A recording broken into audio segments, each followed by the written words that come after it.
Step into the sands of time, back to ancient Egypt, where a terrifying legend was born. In 1922, the world held its breath as explorer Howard Carter and his benefactor, Lord Carnarvon, broke the seal on a tomb that had been untouched for over 3,000 years.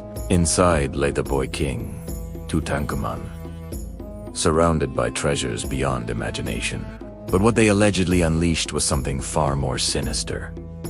The curse of the pharaohs. The discovery was a triumph, but soon, a dark shadow fell over the expedition. The first to fall was Lord Carnarvon himself. He died just a few months after the tomb was opened, from an infected mosquito bite. The newspapers went wild. On the very night he died, a massive power outage plunged all of Cairo into darkness. Back in England, Carnarvon's dog, Susie, howled and dropped dead at the same moment. Coincidence? The public didn't think so. The whispers of a curse grew into a roar as more people connected to the tomb met. Untimely ends. George J. Gould, a wealthy American financier, visited the tomb and fell ill with a fever shortly after, dying within months. Sir Archibald Douglas Reed, a radiologist who x-rayed the mummy, mysteriously died. Howard Carter's personal secretary, Richard Bethel, was found dead in his bed. His father, heartbroken, took his own life. The list seemed to grow longer and longer, each death more mysterious than the last. Was this the pharaoh's revenge for disturbing his eternal rest?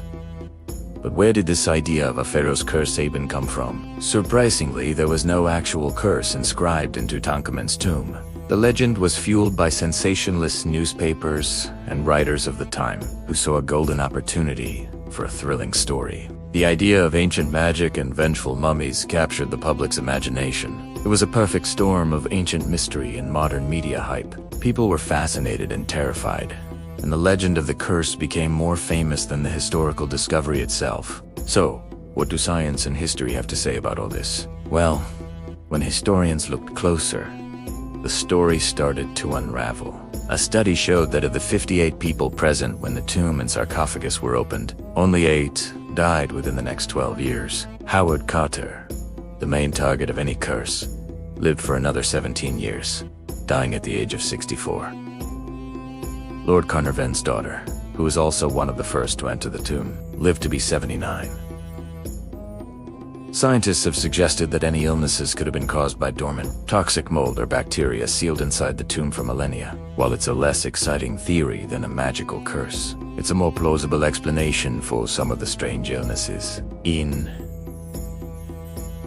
the end, the Curse of Tutankhamun is a powerful reminder of how a good story can take on a life of its own, blending fact with fiction until they're impossible to separate. It's a tale of media frenzy, human fascination with the unknown, and the enduring mystery of ancient Egypt. Was it a deadly curse, or a series of tragic coincidences amplified by a world hungry for a story? The answer, like the pharaoh himself, remains shrouded in the mists of time. Thanks for joining us on this journey into the past. If you love dark history and ancient legends, make sure to subscribe and hit that notification bell. Got a story you want us to cover? Drop it in the comments below, and we might feature it in our next video. See you next time.